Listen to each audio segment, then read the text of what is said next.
«¿Esto llaman fusil?», dijo el capitán francés, golpeando con el guante un viejo cañón oxidado tomado de algún pueblo. Y su tropa rió, botas brillantes hundiéndose apenas en el barro nuevo de la vereda. «Son campesinos con machetes y mulas flacas», añadió otro, levantando una caja de galleta dura como si fuera trofeo. Esa confianza relucía como charol, pero olía a tinta fresca y desconocía el polvo de estas lomas. Nadie en ese campamento lo sabía todavía, pero esa risa iba a morirse en cuestión de horas.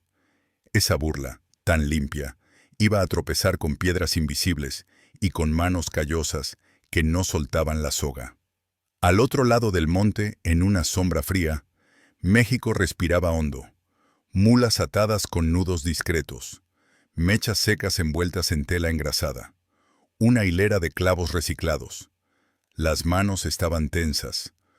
El miedo apretaba la boca, pero la decisión, esa no temblaba. El machete descansaba bajo un zarape húmedo. Una cuerda rozaba una corteza como si rezara. El corte fue seco. El brillo francés se apagó con la neblina de la madrugada. En la barranca, bajo un puente de madera negra, un grupo de arrieros miraba el agua correr con paciencia. Uno, con uñas llenas de tierra, tanteó una mecha como quien acaricia lo inevitable. «Van a pasar cantando», murmuró, y los demás asintieron sin hablar. Lo que llamaron chatarra iba a hacerlos sangrar en el estómago mismo de su marcha. Traían fama de vencer lejos, de aplastar reinos con botas de charol y tambores exactos. Venían con mapas europeos y contratos que prometían obediencia. No entendieron este suelo, el lodo que traga ruedas, el calor que pudre cuero, la sierra que dobla los sonidos. Los mexicanos no esperaban honores, esperaban convoyes. No buscaban desfile, buscaban cajas de pólvora, barriles de agua, panes todavía tibios. El golpe no sería frontal en plaza abierta, sería despacio, de vientre, cortando tendones invisibles. El primer crujido no fue de fusil, fue una rama que se partió a propósito donde no había viento. Los franceses bajaron la voz sin saber por qué. Una mulada coseó el aire, inquieta, y el sargento insultó en otra lengua. Luego vino el olor, una mezcla de pólvora vieja y madera húmeda que subió por la garganta y se quedó ahí, como un aviso.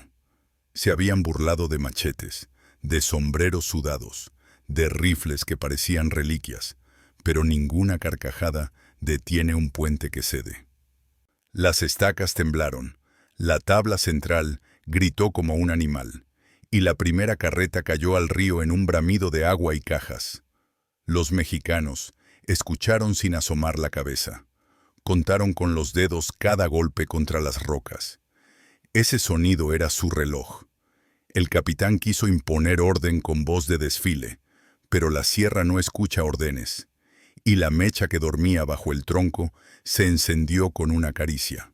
No era improvisación hueca, era oficio de sobrevivir aquí.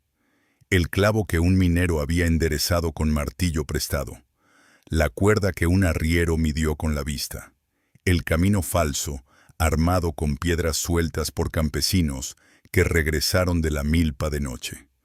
Cada pieza tenía dueño y paciencia. Entre Veracruz y Puebla venía el pulso del invasor. Galletas, pólvora, cartas, botas, agua. Y por ese pulso se metieron manos mexicanas, calladas, que sabían dónde apretar.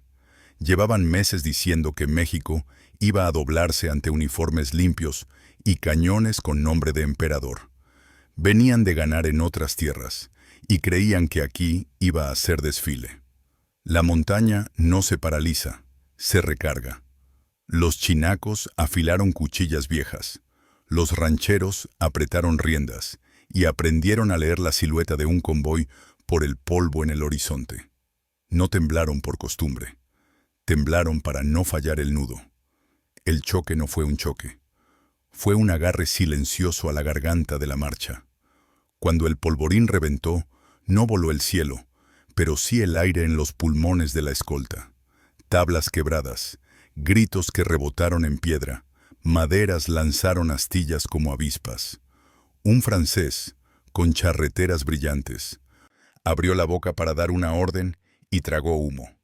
Desde la arista del monte, 3 disparos, no más, cortaron el ruido y golpearon en ruedas, no en hombres.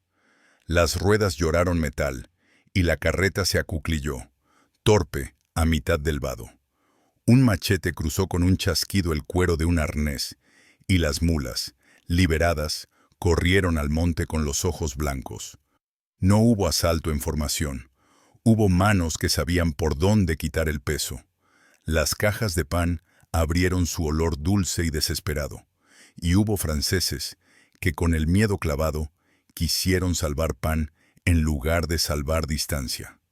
Detrás, al abrigo de un tronco podrido, un adolescente de manos ásperas apretó un fusil viejo con un tubo feo atornillado, un invento de herrero que hacía el tiro más recto.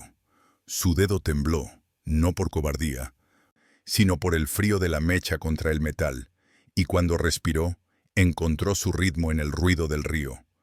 El capitán gritó, «Adelante», sin dientes en la convicción, y nadie dio un paso.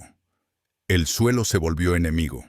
Barro que robaba botas, raíces que atrapaban espuelas, una sombra más negra donde un lazo esperaba un tobillo.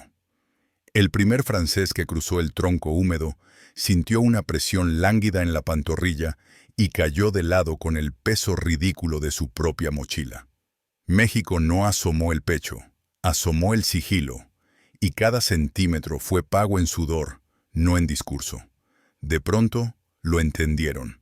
El camino no pertenecía a sus mapas. Esa jornada no era una excepción, era el método. De noche, corredores con pies descalzos subieron a cerros para cortar cables. Un crujir seco, una chispa en el aire, y el telégrafo francés se quedó mudo como un pez fuera del agua. Los aisladores de vidrio, antes limpios, colgaron rotos como ojos descompuestos.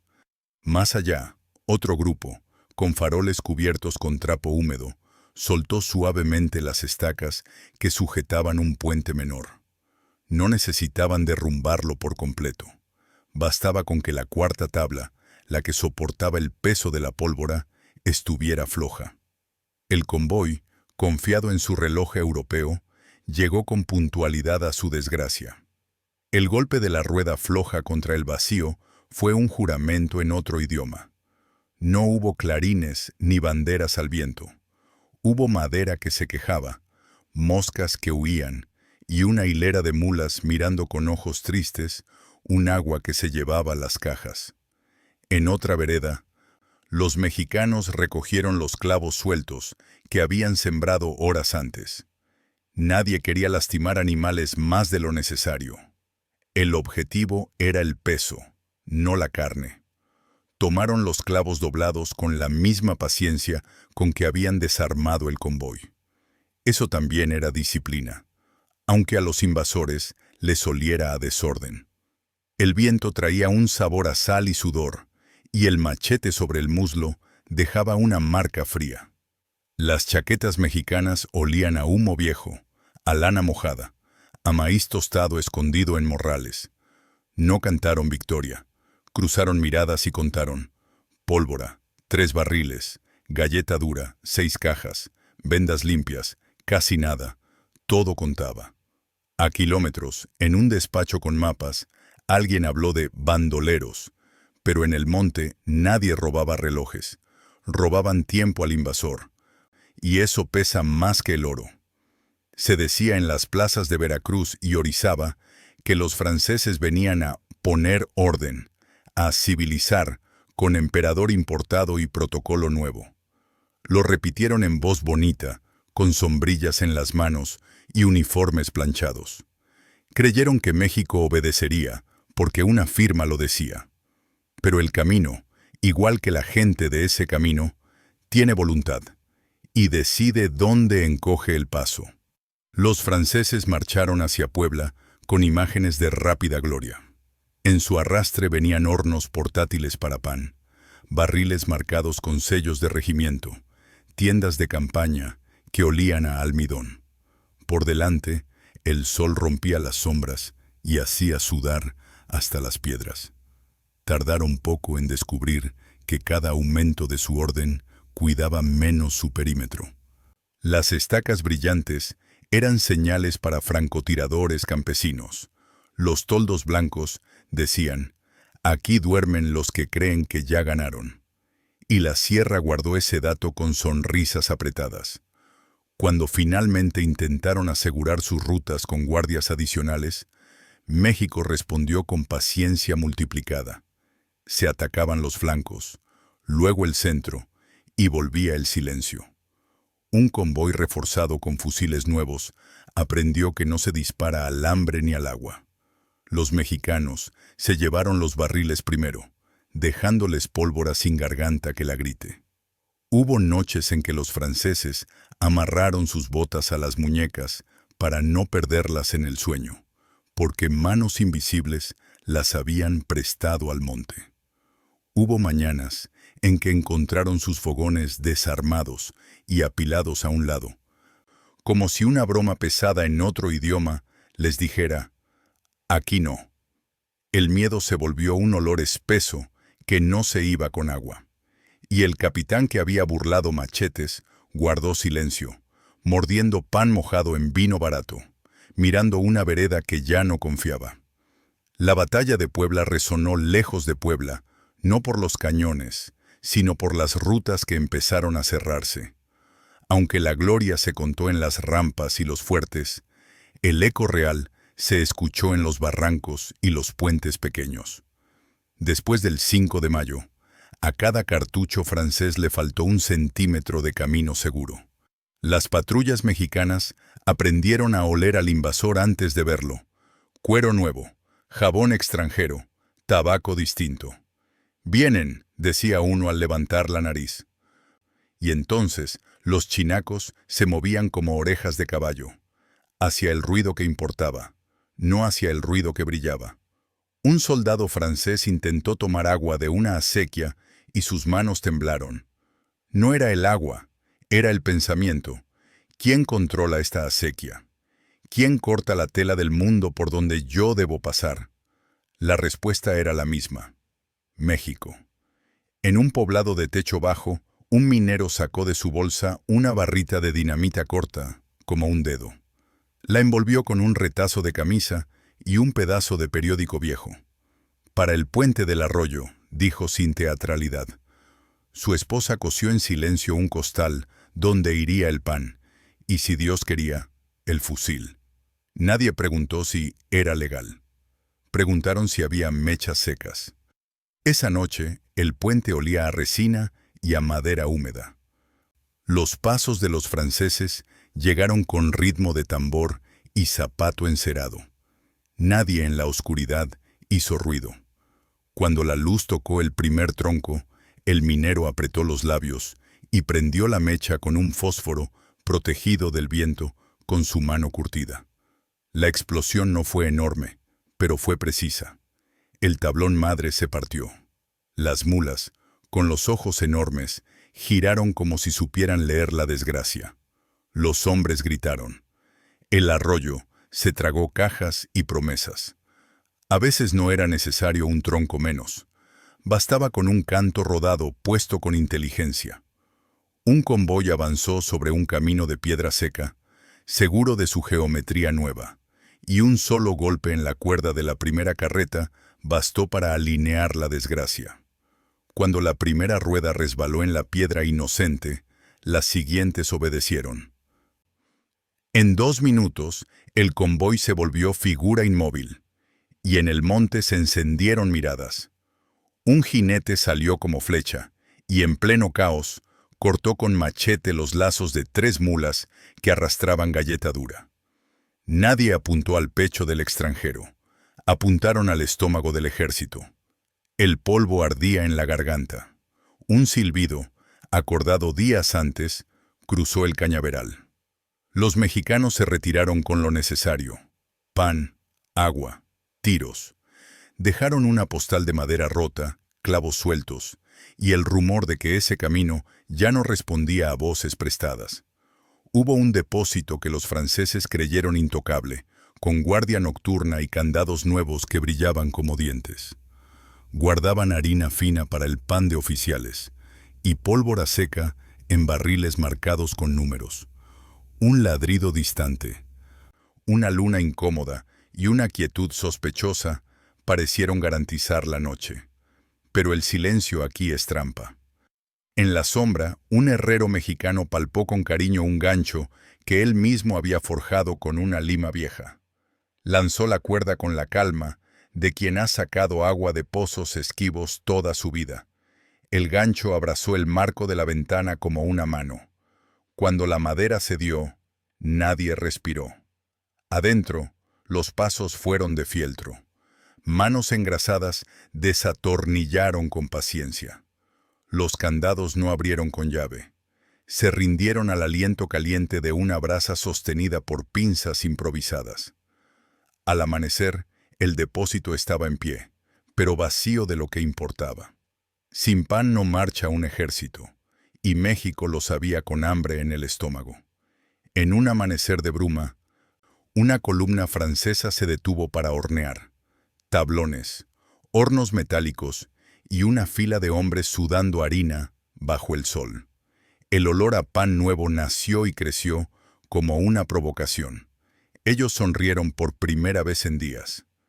En la orilla del campamento, 3 sombras se arrastraron como lagartos. Un cuchillo cortó una vela de tienda. Otro desprendió, sin ruido, la llave que ajustaba una válvula en el horno. Un tercero dejó a propósito una botella con agua cerca de una lumbre mal vigilada. La llama flaca encontró su camino en un telón de lona, con la calma de las catástrofes pequeñas. No hubo infierno, pero sí caos. En los segundos que importaban, un grupo se llevó los costales de harina y dejó un humo dulce. Los franceses tragaron humo y compraron su pan con humillación. Un día entero marcharon junto a la vía del telégrafo, convencidos de que al fin dominaban el idioma del alambre. Algún ingeniero habló de seguridad restablecida, y los oficiales asentían como si esa frase fuera un amuleto. Por la noche, una chispa perdida dejó muda la cuerda que unía estaciones, cables cortados, postes con la base roída por manos campesinas. Más tarde, comenzaron a llegar mensajes falsos. La creatividad no necesitó códigos. Bastó con los mismos términos que ellos usaban. Cambiar ruta por seguridad, decía un papel encontrado en el bolsillo del oficial al amanecer. Obedecieron el consejo que no entendieron y entraron en veredas que no perdonan. El resultado fue predecible aquí, pero invisible desde París. Maderas astilladas, mulas heridas, agua sucia y la sensación de que el monte leía sus mapas al revés. La logística francesa se convirtió en un rumor acorralado. En Orizaba, el eco de tambores rebotaba en paredes altas. Oficiales de barba cuidada hablaban con acento extranjero de pacificación. En un cuarto al fondo, un comerciante mexicano ató con nudo de marinero un mensaje en la barriga de un gallo. El ave, sin saberlo, llevaba la orden de cerrar 3 pasos en una misma tarde. El ave cruzó patios, saltó, y nadie sospechó. En la sierra, los hombres ya estaban en posición. Uno vigilaba el río con los ojos llenos de sueño. Otro contaba con los dedos los latidos del monte. Cuando la primera polvareda apareció, no fue sorpresa, fue cumplimiento. La columna francesa, larga y segura, se desgranó contra piedras que no figuran en manuales. Un oficial se quedó mirando su brújula, inútil como joya en un incendio. El gallo, ya sin mensaje, cantó con indiferencia, como si supiera que la tierra ya había decidido. Los franceses quisieron comprar lealtades con monedas y promesas, y encontraron respuestas cortas. Pan para hoy, hambre para siempre, dijo una mujer que vendía maíz y que guardaba en su falda un pedazo de mecha. No hubo parlamentos grandilocuentes. Hubo mercaderes que pasaban noticias con cambios mínimos en precios. Subió el frijol, significaba mañana convoy. Los arrieros jugaban un papel que el invasor nunca entendió. Con el mismo gesto con que acomodaban un costal, movían información. Nadie se puso una banda en el brazo para decir de qué lado estaba. El lado estaba en las manos y en las rutas que se elegían al amanecer. Y cuando los franceses trataron de castigar esas manos, se toparon con silencio. El silencio aquí no se rendía, se reacomodaba. Volvía a salir en otra vereda, con otro sombrero, con el mismo plan. Alguna tarde, el sol pegaba con enojo y un teniente francés se quitó el kepí para dejar que el aire le mojara la frente. «No son soldados», dijo, con desprecio cansado. Esa misma tarde, a 4 leguas, un grupo de no soldados transformó un barranco inofensivo en una trampa de tiempo. Rodaron piedras con paciencia y marcaron con piedritas blancas la línea desde donde debían soltar la última. Cuando el convoy llegó, 2 mulas olieron el miedo de sus hombres y dudaron. El sargento quiso forzarlas, y entonces la primera piedra bajó, como si hubiera estado esperando toda su vida. Las otras siguieron su camino de obediencia mineral. Se acabaron los pasos firmes. La caravana, rota y aturdida, se deshizo. México bajó por las paredes del barranco, como sombra que se derrama. Recogió lo necesario y dejó el resto al agua y al polvo. Había días en que no se disparaba ni una vez, y sin embargo el invasor amanecía más débil. Alguien había cambiado de lugar una estaca clave. Otro había puesto en el camino clavos que herían solo las suelas de botas francesas, hechas de un cuero que aquí se volvía mantequilla. Un joven campesino encontró un alambre suelto y lo convirtió en lazo para una palanca improvisada que levantó una rueda lo suficiente para que el peso traicionara a su dueño. «¿Quién hace esto?», preguntó un oficial con el dolor tonto del que pierde engranajes. La respuesta no tenía uniforme. Mineros, arrieros, maestros rurales, mujeres con canastas. Todos metían las manos donde el invasor pensaba que no se podía. Y así, día tras día, lo que debía ser una línea recta desde el puerto hacia el interior, se convirtió en una cuerda floja con 1000 nudos puestos por manos tercas. En Puebla, cuando el cerco apretó y la palabra sitio empezó a oler a sopa aguada y a pólvora contada, el ejército francés intentó abrir rutas con golpes de martillo. Cada intento de abastecer a sus aliados se estrellaba contra pequeñas renuncias del terreno. Un puente reparado en la mañana amanecía cojo al día siguiente. Un guía, confiable, los llevaba directo a un recodo con piedras que recitaban emboscada. Los cargadores mexicanos se movían como si tuvieran el mapa dibujado en la piel. Cruzaban arroyos con el agua hasta la cintura y el fusil en alto, boca cerrada para no tragar barro.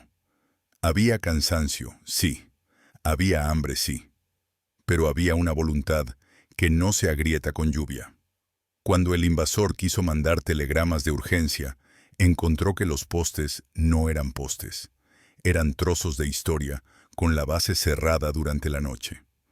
Mientras en la capital se inventaban títulos y un trono de escenografía, en los caminos los títulos no servían para cargar una caja. Maximiliano aprendió pronto que emperador no enciende fogones, no repara ruedas, no obliga al río a entregar los pasos.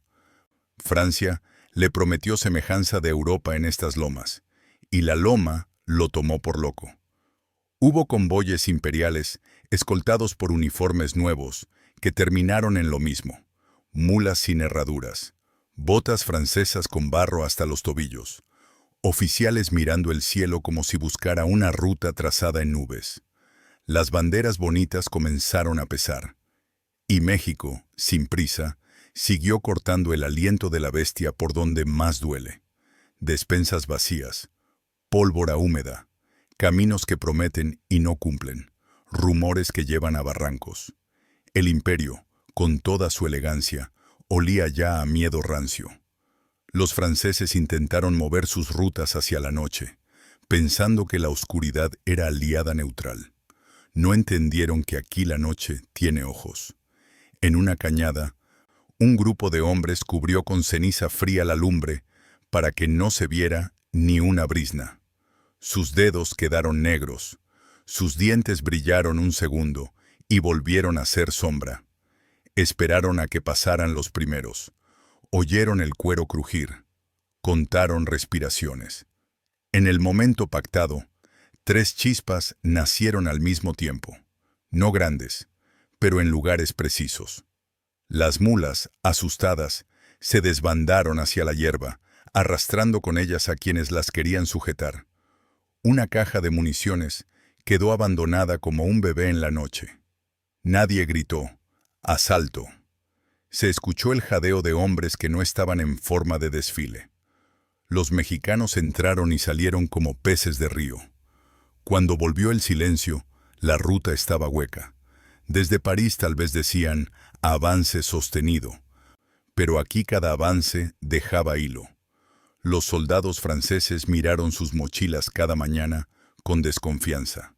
Sabían que el peso había cambiado, que alguien había tocado el orden. Ese alguien no llevaba guantes blancos. Traía uñas con tierra y ojos que no pedían permiso. Un día, corrieron la voz de que un nuevo camino, por la sierra de Huatusco, era más seguro. Fue como avisar a la montaña de que tenía visita. Las veredas afilaron sus dientes. Donde el mapa decía curva suave, la realidad dibujó una quijada.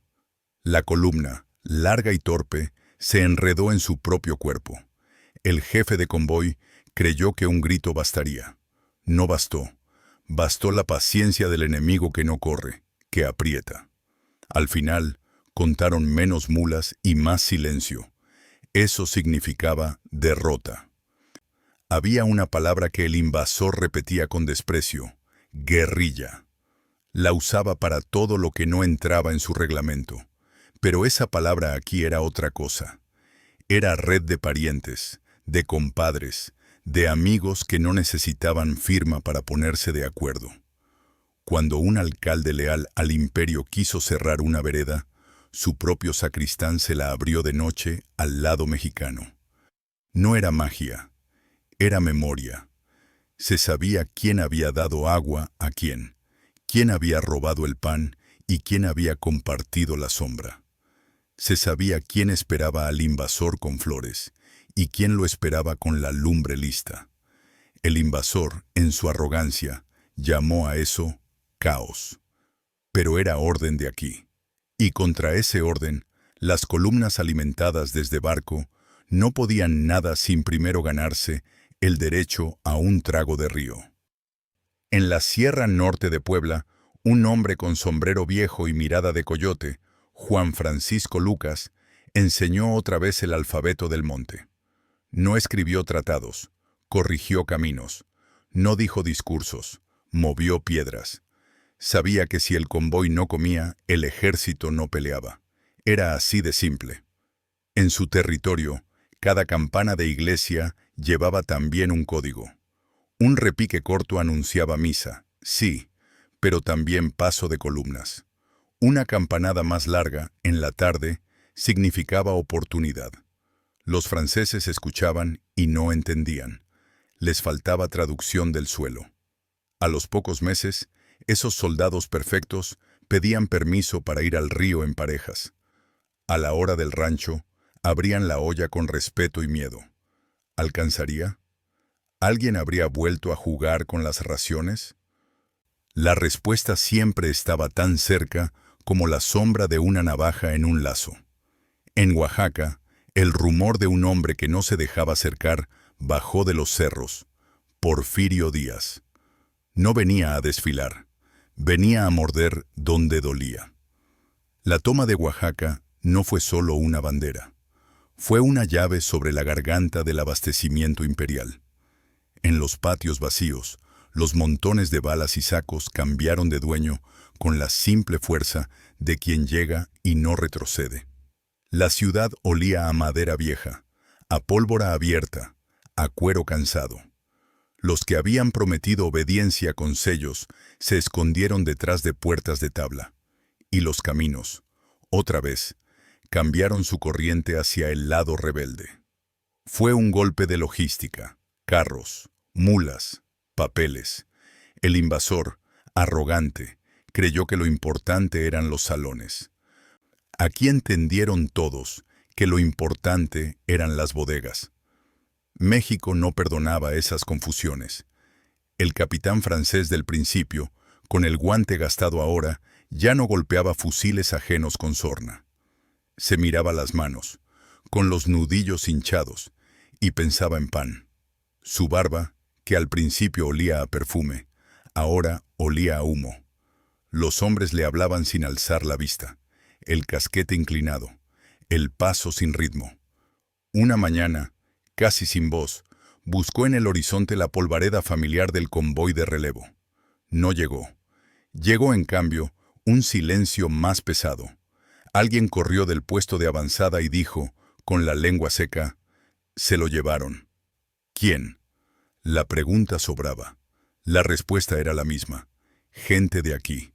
Sombras sin uniforme. Manos con callos. Esa noche, el capitán no durmió. Las piedras debajo de su cuerpo parecían huesos. Entendió, por fin, que el enemigo no estaba en una trinchera visible, sino en el camino mismo. La fiebre, que aquí es maestra, también jugó su parte. En el litoral, el calor chorreaba por las camisas de lino como si fuera aceite. Mosquitos invisibles cobraban peaje cada atardecer. Las cantimploras se vaciaban más rápido que los discursos. Y sin embargo, el agua que necesitaban estaba donde el enemigo decidía. En una desviación pequeña de un arroyo, México alzó una pequeña represa con troncos y barro. No parecía nada, pero el hilo de agua cambió su camino apenas unos metros. En el campamento francés, la sed se volvió rabia, y la rabia estupidez. «Marchen», ordenó el oficial, y marcharon hacia donde el monte les ofreció, polvo y promesa rota. No morían de balazos, morían de vergüenza a sorbos. Entendieron que el enemigo sabía contar hasta 3, pan, agua, pólvora. Cuando faltaban 2, el tercero sobraba. Los franceses intentaron construir depósitos con muros altos y puertas blindadas. Las piedras se erguían como orgullo tardío. Pero por cada pared, México halló una grieta. No hacía falta tumbar un muro.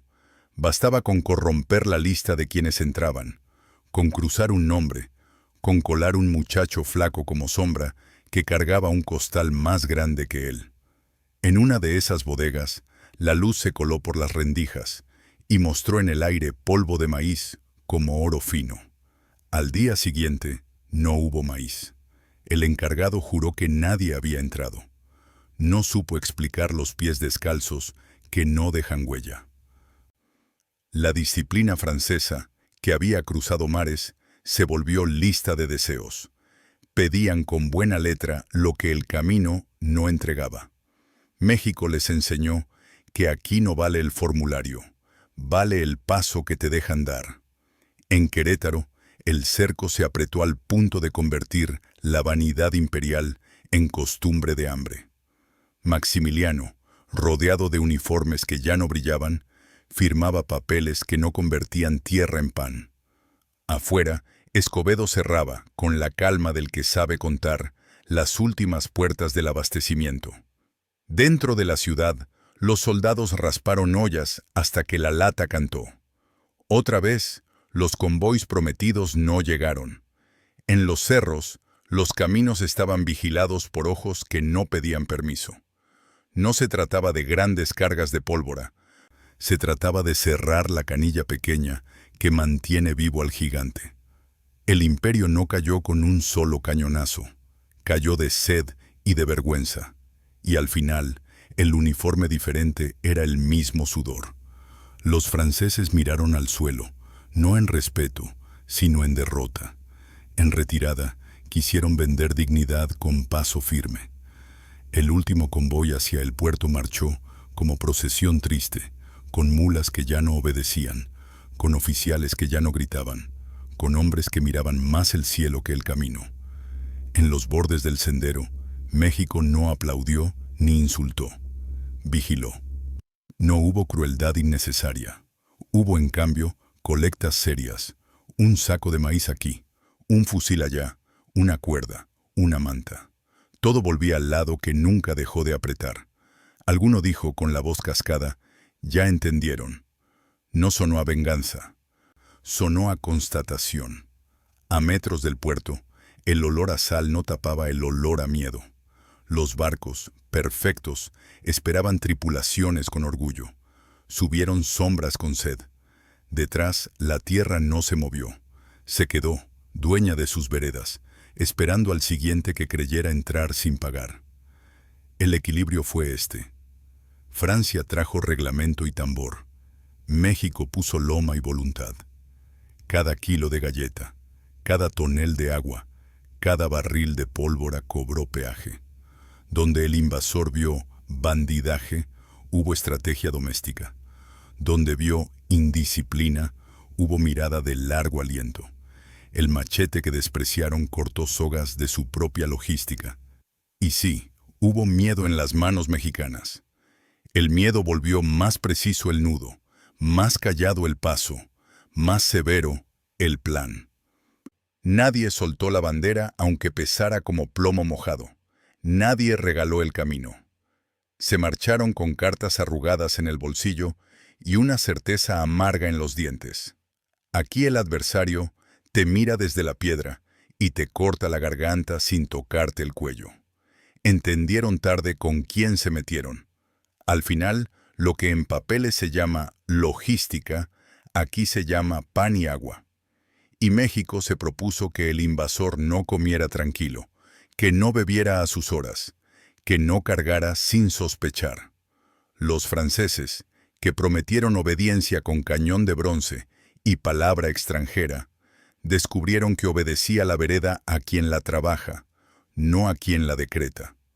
En cada puente quemado con precisión, en cada cable cortado con intención, en cada mula liberada con misericordia de acero, se escribió la misma frase sin tinta: «Aquí no se entra gratis». Y la risa del primer día, esa risa de charol limpio, murió sin flor ni música, enterrada bajo el peso de cajas perdidas, de panes ausentes, de sed en la lengua. México siguió en pie, con las manos negras de humo y tierra, mirando el camino como quien mira su casa. Aquí no se obedece al que llega riendo, se respeta al que paga.